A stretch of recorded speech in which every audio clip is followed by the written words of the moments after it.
बचाएंगे, वही राज बचाएंगे। बस त्याग किया करना, जब कोई ना हो अपना, सिया राम का करना। संसार के लोगों से आशा न किया करना, जब कोई न हो अपना, सिया राम का करना। सिया राम का करना,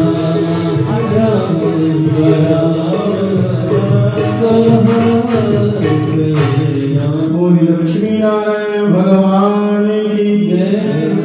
आज देवर्षि महाराज श्रीदेवी की कन्या को कह रहे हैं कि मुझसे सुंदर इसको वर नहीं मिल सकता है, और दौड़ते दौड़ते भागते भागते लक्ष्मी नारायण भगवान के पास में पहुंच जाते हैं और भगवान से कहते हैं कि हे भगवान, आप हमको अपना रूप दे दीजिए। भगवान ने कहा कि हे देवर्षि, आप मेरे रूप को लेकर के क्या करोगे? देवर्षि ने कहा कि पहले आप रूप अपना दे दीजिए, मैं अपने काम को बना लूं, उसके बाद मैं आपको बताऊंगा कि किस लिए मैं आपके रूप को मांग रहा हूँ। भगवान ने कहा कि नहीं, पहले तुम बताओ कि काम क्या है। देवर्षि कह रहे हैं कि प्रभु पहले अपना स्वरूप तो मुझे दे दीजिए। भगवान ने कहा कि देवर्षि पहले बताओ कि किस लिए तुमको मेरा रूप चाहिए। देवर्षि ने कहा कि आज मुझे कन्या से विवाह करना है और आपके जैसे इस पूरे जगत में कोई सुंदर नहीं है, इसलिए आप अपना स्वरूप मुझे दे देंगे तो वो कन्या आकर के मुझे वरमाला पहना देगी। बेटा पहनाने वाली नहीं है। आज भगवान समझा रहे हैं देवर्षि को कि देवर्षि, यदि आप हमारा रूप लेकर के स्वरूप लेकर के उस कन्या के साथ विवाह करोगे तो समर्पण किसका माना जाएगा, हमारे प्रति या तुम्हारी तरफ? देवर्षि कह रहे हैं कि कुछ भी हो महाराज, मैं बाद में दे दूंगा, पहले आप अपना स्वरूप मुझे दे दीजिए। भगवान कहते हैं कि हे देवर्षि जाओ, मैं तुझे रूप दूंगा, लेकिन ऐसा रूप दूंगा कि जिससे तुम्हारा हित हो जाए, और हित ही नहीं परम हित हो। नारद महाराज कहते हैं भगवान जल्दी से स्वरूप प्रदान करें, नहीं उधर विवाह संपन्न हो जाएगा, मैं पहुंच नहीं पाऊंगा। देवर्षि महाराज को आज भगवान सुंदर से बंदर बना देते हैं। क्यों? क्योंकि जिससे उनका परम हित हो जाए। एक संत की रक्षा करने के लिए आज भगवान लक्ष्मी नारायण कितनी सुंदर सुंदर लीला कर रहे हैं। आज देवर्षि को सुंदर से बंदर बना देते हैं भगवान। और जैसे ही उस आज राजसभा में पहुंचते हैं देवर्षि महाराज, आज सब लोग देवर्षि को देख करके हंसने लगते हैं। देवर्षि सोचते हैं कि मुझसे ज्यादा कोई सुंदर तो इसमें है नहीं, इसलिए जितने राजा देख रहे हैं सब हंस रहे हैं। हमारी सुंदरता को देख करके ये लोग परम प्रसन्न हो रहे हैं। इससे सुंदर तो इस सभा में कोई है ही नहीं जो इस कन्या से विवाह हो। आज देवर्षि महाराज बैठे हैं जाकर के सभा में, और वह विश्व मोहिनी हार लेकर के उस सभा में प्रहार किए। आज जिस तरफ देवर्षि नारद महाराज उस पंक्ति में बैठे हैं, आज उस पंक्ति की तरफ उस विश्व मोहिनी नजर भी नहीं फेरती है, भूल से भी नजर उधर करी। आज उस पंक्ति में भूल कर जाती भी नहीं है। देवर्षि नारद सोचते हैं कि कैसे वो हमको देखेगी। आज देवर्षि महाराज इधर उधर देख रहे हैं कि कहीं से भी उस विश्व मोहिनी की एक झलक मुझ पर पड़ जाए और आगे मुझको बरमाला पहना दे। लेकिन जिधर जिस पंक्ति में देवर्षि बैठे उस पंक्ति में भूल बस भी वो विश्व मोहिनी नहीं जाती है। और तब तक लक्ष्मी नारायण भगवान का उसी सभा में पदार्पण हो जाता है। और विश्व मोहिनी जैसे ही लक्ष्मी नारायण भगवान को देखती है, जाकर के लक्ष्मी नारायण भगवान को वरमाला पहना देती है। बोल लक्ष्मी नारायण भगवान की। आज देवर्षि महाराज जैसे ही देखते हैं कि उस जाकर के वो कन्या लक्ष्मी नारायण भगवान को वरमाला पहना रही है, आज देवर्षि को क्रोध आ जाता है। और भगवान भोलेनाथ अपने 2 रुद्र गणों को भी उस सभा में भेजे थे। दोनों रुद्र गण आज देवर्षि को देख करके खिलखिला रहे हैं, हंसी ठिठोली कर रहे हैं। और जैसे ही देवर्षि महाराज दोनों रुद्र गणों को हंसते हुए देखते हैं, उनके पीछे दौड़ने लगते हैं और दोनों रुद्र गण भगवान भोलेनाथ के भगे चले जा रहे हैं और देवर्षि महाराज के पीछे पीछे पीछे पीछे दौड़ते ही जा रहे हैं। अरे एक रुद्रगण ने कहा कि हे भैया रुक जाओ, देवर्षि को प्रणाम कर लेते, हो सकता है क्षमा कर दे।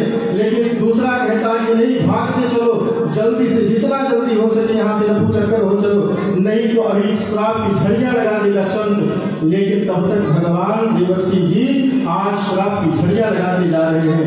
वो दोनों रुद्रगण भगवान के पास में पहुंच जाते हैं और आज भगवान परम हित करने के लिए आज सुंदर सा उपदेश देवर्षि को दे दिए हैं। देवर्षि भी आज भगवान के सामने दंडवत प्रणाम करते हैं कि हे भगवान, हमसे बहुत बड़ा अपराध हुआ है, आप हमको क्षमा करें। और आइए एक सुंदर से 2 लाइन के भजन के साथ हम सभी और आगे की कथा में प्रवेश करेंगे, क्योंकि समय बहुत सीमित समय है, मात्र 10-15-20 मिनट और हम सबके पास है। उसी 15-20 मिनट के अंदर हम सभी आज भगवान के अवतार को भी देखेंगे और आज भगवान का हम सभी जन्मोत्सव मनाएंगे बड़े धूमधाम के साथ। तो हम सभी भगवान के सुंदर से झांकी के लिए यहाँ आए हैं। तो सिर्फ आज भगवान के जन्मोत्सव की ही कथा होगी, मात्र 20 मिनट के अंदर भगवान रामलला यहाँ आएंगे और हम सभी को दर्शन करेंगे। और सुंदर सा भाव क्या है, अमृत है हरि नाम जगत में,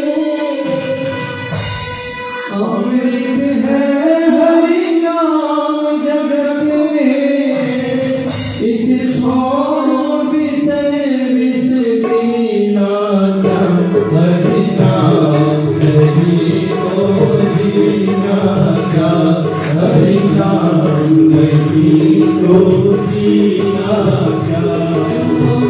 अमृत है हरि नाम जगत में, अमृत है हरि नाम जगत में, विषय विष पीना, हरि नाम नहीं तो जीना, हरि नाम नहीं तो जीना क्या। सभी लोग तालियों की सेवा करेंगे। बोल श्याम राम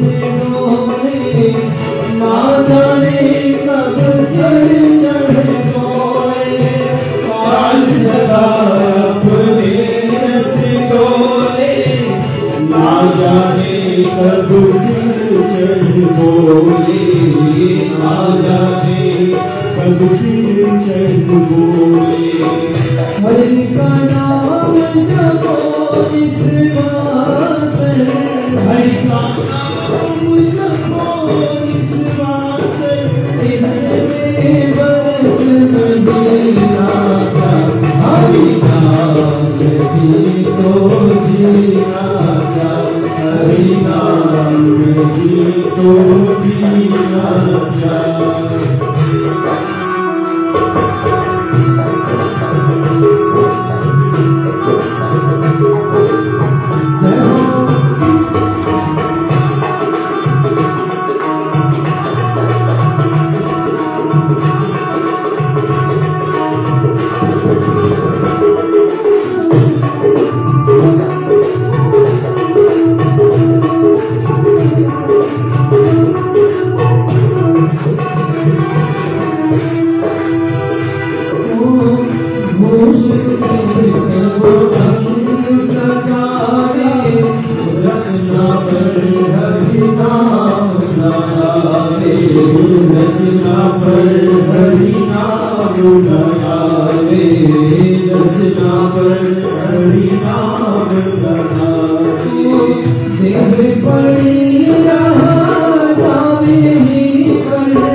को जीना क्या।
जिसमें जिस क्षण भगवान का नाम नावे जीवा पर।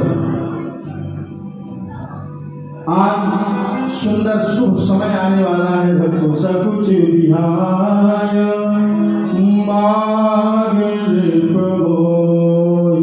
आज भगवान मनु श्राद्धो सरकार को ही मांग लेना चाह रहे हैं और भगवान कहते हैं कि हे महाराज आप बिल्कुल भी संकोच ना करें, आप मुझे मांग ले और मैं आपके यहाँ बेटा बन करके आऊंगा। चाहो तुम ही समान सुत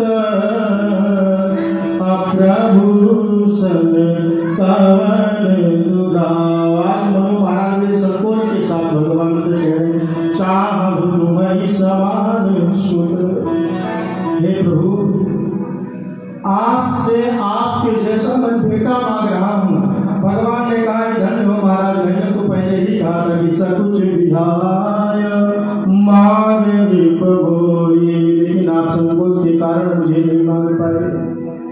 आप मेरे जैसे बेटा मांगा है किंतु मैं अपने जैसा कहाँ पाऊँ, लेकिन तुमने मांगा है तो मैं उसकी पूर्ति जरूर करूंगा। मैं अपने जैसा आपको बेटा दूंगा। और भरत जरा भी, भरत में और मुझ में जरा भी कोई अंतर नहीं है। आप मुझ जैसा बेटा मांगे है तो मैं आपको भरत जैसा बेटा जरूर दूंगा। मांगो विवेक अलौकिक तोरे अकबहु न मिटई अनुग्रह तोरे। आज आपका अनुग्रह, आपकी वचन आज मैं स्वीकार कर रहा हूँ और आपको भरत जैसा बेटा प्रदान करूंगा।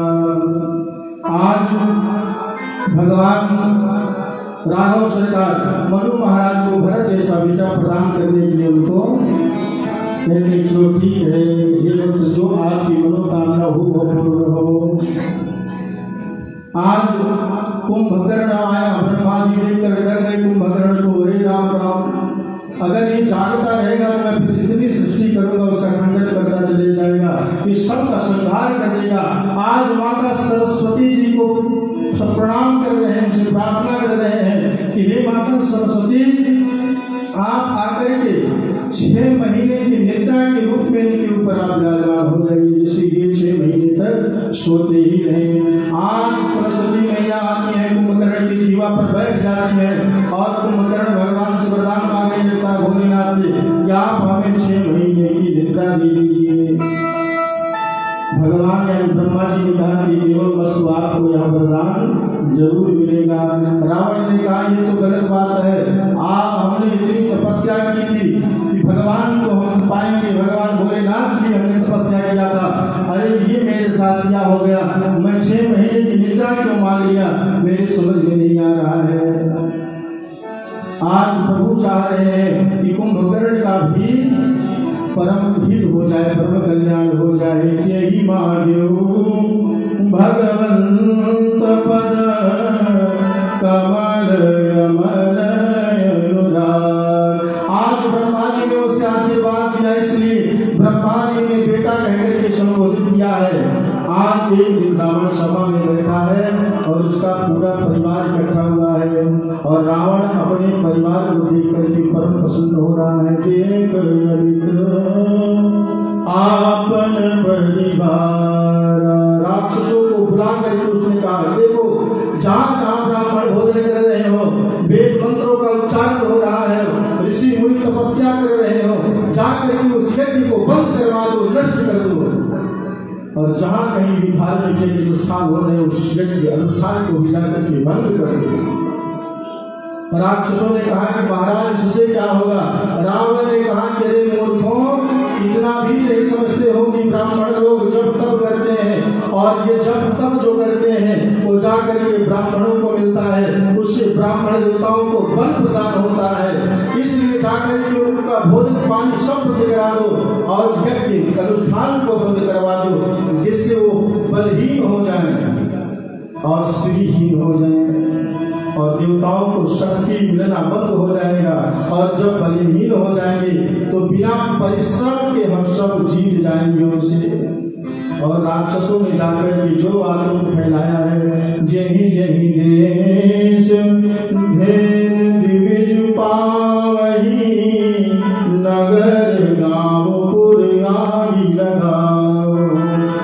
आज राक्षस लोग जाकर के इतना अतिक्रमण फैलाए हैं कि जहाँ भी जिस ओर देखते हैं कि कहीं भी वेद मंत्रों का उच्चारण हो रहा हो और वेद पाठी ब्राह्मण भी रख और शिखा रख करके कहीं रास्ते में जा रहे हो। आज गौ माता तक को भी राक्षस लोग नहीं छोड़ रहे हैं, आज जाकर के उस ब्राह्मण की बस्तियों में आग लगा दे रहे हैं, जिससे ये सब बलहीन हो जाए, तपस्या न करने पाए। नहीं तो तपस्या करेंगे और देवताओं को इनसे बल मिलेगा और मैं इनसे जीत नहीं पाऊंगा। बिना परिश्रम के जीतना है इनसे, इनको श्रीहीन कर दो, पूजन पाठ के अनुष्ठान से उनको दूर कर दो, इनके यज्ञों का विध्वंस कर दो। और जही विधि होई धर्म निर्मूला, असो सब करही वेद प्रतिकूला। कितना सुंदर गोस्वामी तुलसीदास जी महाराज छंद लिखते हैं भक्तों।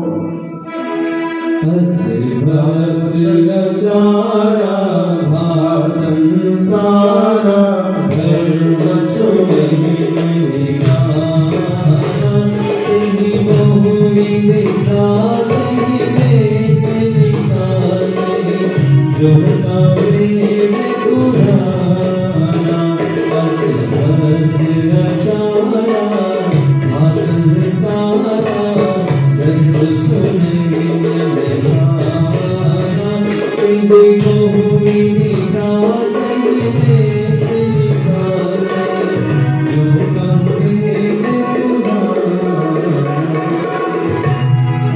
धर्म जहाँ कहीं भी वेद मंत्र के उच्चार हो रहे हैं, कहते यशोधृष्ट अचारा भाषंसारा अधर्म सुनी कारण। आज ब्राह्मण देवताओं के बहुत प्रकार से दंड देता है और देश ठिकाना दे देता है।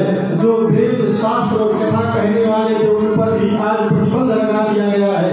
परिणाम क्या हुआ कि काम से धर्म शब्द सुनाई देना बंद हो गया भक्तों, धर्म शब्द ही बंद हो गया। जब ऐसा समाज होता है ना, तब पाड़े करू बहु चोर जुआरा, अकेलम पट पर घर बरदारा। जहाँ वेद और वेद मंत्रों का उच्चारण नहीं होता, संत ब्राह्मण भगवान की मूर्ति नहीं होती है, वहाँ सिद्ध होते हैं चोर, डकैत, जुआरी, इन सब का वास हो जाता है। माँ नहीं बात, पिता नहीं देवा, और साधु में सने करवा। वो अपने माता पिता को भी नहीं छोड़ते हैं, उनको भी दंड देते रहते हैं और साधुओं से ब्राह्मणों से सेवा करवाते हैं। जिसका ऐसा आचरण हो भवानी, उसको निशाचर ही समझना चाहिए। और निशाचर दो शीश वाले थोड़े ना होते हैं, निशाचर भी हम लोगों के जैसे एक सिर वाला, दो हाथ वाला, दो पैर वाला ही होता है। उनके चार हाथ, चार पैर, चार सिर नहीं होते हैं भक्त। जो अपने माता पिता के वचनों को ना माने, वो भी एक तरह से निशाचर ही होता है भक्तों। और जिनके आचर जो भवानी, पते जानो निश्चर सब, और निश्चर ही जानना चाहिए। आचरण से ही व्यक्ति संत बनता है भक्तों, और आचरण से ही व्यक्ति निशाचर भी बन जाता है। आज पूरा संसार व्याकुल है। धरती ने विचार किया कि ईश्वर सिंधु भार नहीं मोय, मुझे भार नहीं सहा जा रहा है। धरती विचार कर रही है, धरती मां परेशान है। ईश्वर सिंधु भार नहीं मोय, ईश्वर सिंधु भार नहीं मोय, जस मोहि जनहु एक पर कोई, जस मोहि जनहु एक पर कोई।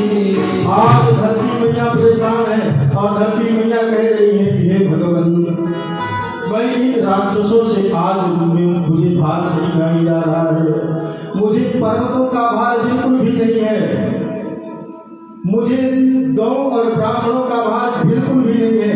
मुझे यही भार लग रहा है कि राक्षसों से मुझे भार लग रहा है। एक राक्षस यदि हो जाए घर में तो पूरे घर को नष्ट कर देता, तहस नहस कर देता है। आज पृथ्वी मैया भी परेशान है इस राक्षस से। इस राक्षस का उद्धार कब होगा, संहार कब होगा। आज पृथ्वी माता ने गाय का रूप बनाया है, और गाय का रूप बना करके धरती मैया सारे देवताओं को साथ में लेकर के ब्रह्मा जी की शरण में गए। ब्रह्मा जी से अपना सारा हाल वृतांत कथा सुनाई।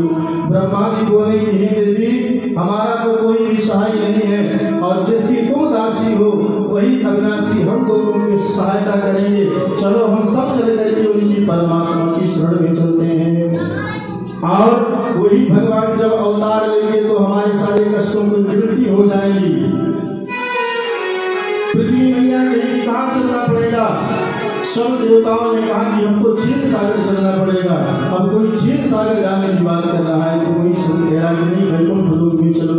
भोलेनाथ कहते हैं मेरे देवी, उस सभा में मैं भी उस समय था, मैंने भी अवसर जान करके एक बात कही थी कि हरि व्यापक सर्वत्र समाना, हरि व्यापक सर्वत्र समाना, प्रेम से प्रगट होई मैं जाना, प्रेम से प्रगट होई मैं जाना, अग जग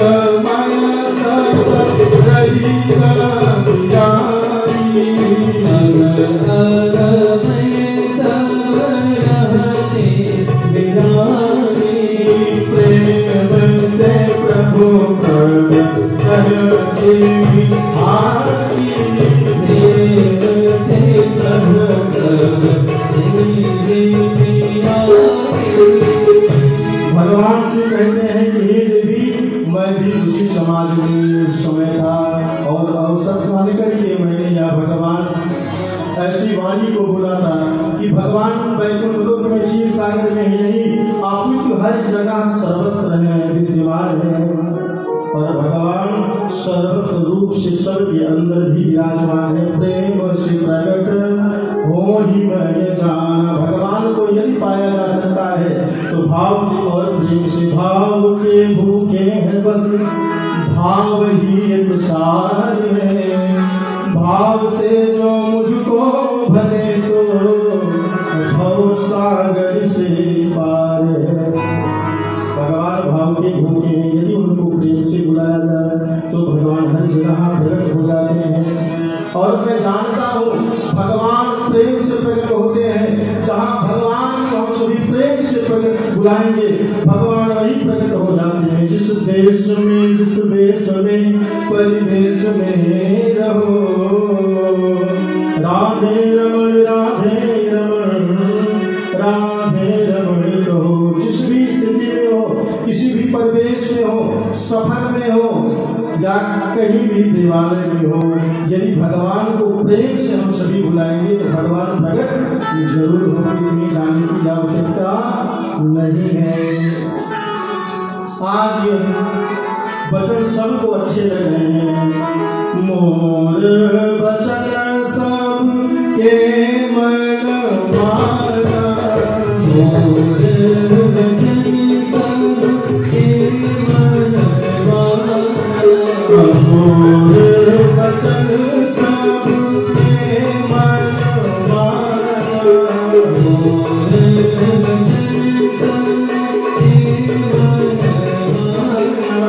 साधु साधु कहि ब्रह्म कथान, साधु साधु कहि आज सभी लोग भगवान भोलेनाथ को साधुवाद दे रहे हैं। ब्रह्मा जी कह रहे हैं कि भोलेनाथ आप बिल्कुल सत्य कह रहे हो, इसमें कोई संदेह नहीं। भगवान सर्वत्र है। आओ हम सब भगवान को यहीं से पुकारे और भगवान प्रकट हो जाएंगे। ब्रह्मा जी के स्वर में स्वर मिलाया और हम सभी स्वर में स्वर मिलाएंगे, प्रभु को पुकारेंगे और प्रभु जी का भी पदार्पण होगा कुछ ही समय में। क्या कैसे कहते हैं? जय जय सुर नायक जन सुखदायक प्रणत पाल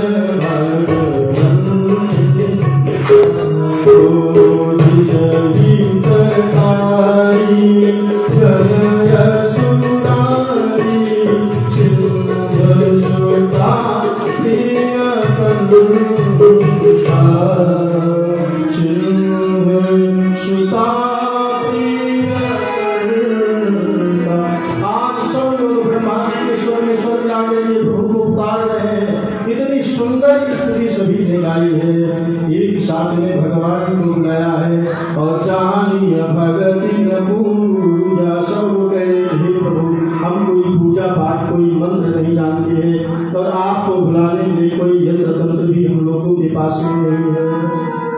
हे प्रभु आप हम सब की इस विनय को इस विनती को स्वीकारें और आइए हम सब की रक्षा करें। समदर्शी मोई कहा सब कोई सेवक प्रिय अनन्य गति होई। आज अनन्य का अभिप्राय है भक्तों कि भगवान को प्रेम से पुकार लेना है, कि भगवान को प्रेम से पुकारते हैं भक्त तभी भगवान आते हैं। मोर दास कहाई नर आवास करेता कहूँ कहाँ विश्वास।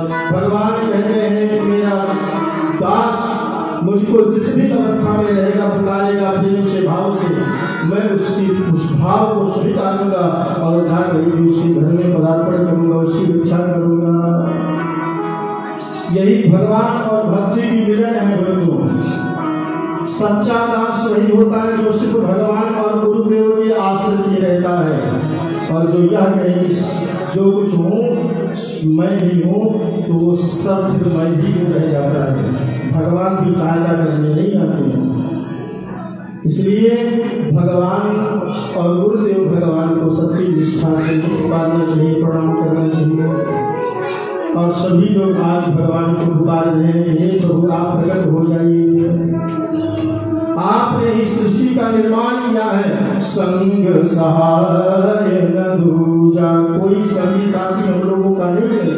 हे प्रभु आप आकर ये प्रकट हो जाइए और हम सब की रक्षा करिए, इन निशाचरों से दैत्यों से हम सब की रक्षा करें और आकर के हम सब के घर में वास करें। आज भगवान ने आकाशवाणी की है कि जनी कर पहुनि सीधे सुरेशा, जनी कर पहुनि सीधे सुरेशा, जनी कर पहुनि सीधे सुरेशा, जनी कर पहुनि सीधे सुरेशा, तुम्हारी लागी धरी हम नरुदेशा, तुम्हारी लागी धरी हम नरुदेशा। आज ब्रह्मा जी समस्त देवी देवताओं के पास जाकर के कहते हैं कि भगवान अयोध्या में अवतार लेने वाले हैं और तुम सब जल्दी जल्दी जाओ और जा करके सब लोग तन और मन से जुट जाओ, भगवान की सेवा में प्रतीक्षा में सब जाकर के गुणगान करो। आज जितने भी देवता थे, बंदर भालू सब बढ़िया से सब धर करके पहुंच जाते हैं और परमात्मा की प्रतीक्षा में लगे हुए हैं, सब भगवान को पुकार रहे हैं भक्तों। और गोस्वामी जी आज हम सब को लेकर के अयोध्या चल रहे हैं, हम सब उस अवधपुरी में चलेंगे। आज अयोध्या में खूब उत्साह मनाया जा रहा है। अवधपुरी रघुकुल गोनी राघो, अवधपुरी रघुकुल गोनी राघो, वेद विदित केहि दर्शन लागो, वेद विदित केहि दर्शन लागो, धर्म धुरंधर दुर्निधि ज्ञानी, धर्म धुरंधर दुर्निधि ज्ञानी, विनय भक्ति भक्ति सारंग पानी, विनय भक्ति भक्ति सारंग पानी। बोले अयोध्या धाम की जय हो। भक्तों अयोध्या किसे कहते हैं पता है? जहाँ कभी भी युद्ध ना हुआ हो उसे अयोध्या कहते हैं। आज तक अयोध्या में किसी का वध नहीं हुआ है और किसी कारण से युद्ध भी नहीं हुआ है, इसलिए अयोध्या को हम सभी अवध भी कहते हैं प्रेम से। जहाँ पर कोई युद्ध ना हुआ हो, ना तो कभी झगड़ा लड़ाई हुआ हो, उसी को अवध कहते हैं। और यहाँ अवध नाम भगवान श्री राघव जी को बहुत प्रिय है भक्तों। यद्यपि सब वैकुंठ को बखानते हैं, लेकिन अवधपुरी के समान प्रभु प्रिय और कोई वैकुंठ नहीं है। अवधपुरी सम प्रिय नहीं को, भगवान स्वयं कह रहे हैं अयोध्या जैसा मुझे कोई वैकुंठ नहीं लगता है। अयोध्या जैसे धाम आज तक हमको कोई अच्छा नहीं लगा। बड़ी महिमा है अयोध्यापुरी की। आज प्रभु का प्राकट्य होने वाला है। महाराज दशरथ जी की तपस्या आज सफल होने वाली है। आज गुरु वशिष्ठ जी महाराज यज्ञ को पूर्ण करने वाले हैं। आज अयोध्या में भगवान श्री राम जी का प्राकट्य मनाया जाएगा भक्तों। आज भगवान का प्राकट्य का जब अवसर आता है, आज अयोध्या को खूब संवार रहे हैं। एक बार भूपति मन माही, अभय गलानी मोरे सुत लाई, गुरु गयो तुरंत महिपाला, अचरण लागी कर विनय विशाल। आज अपना सुख दुख गुरु जी को सुनाया। गुरु समस्या है और शिष्य को अपनी समस्याएं अपने गुरु जी से ही बतानी चाहिए, तो और किसी से नहीं। आज दशरथ जी महाराज मुनि वशिष्ठ जी महाराज के पास में जाते हैं, कहते हैं कि हे गुरुदेव, मेरी आप इस विनती को सुने और सुन जाने और इसका निदान करें। आज दशरथ जी महाराज अपने सारे शुभ दुख गुरु वशिष्ठ जी महाराज से कहते हैं।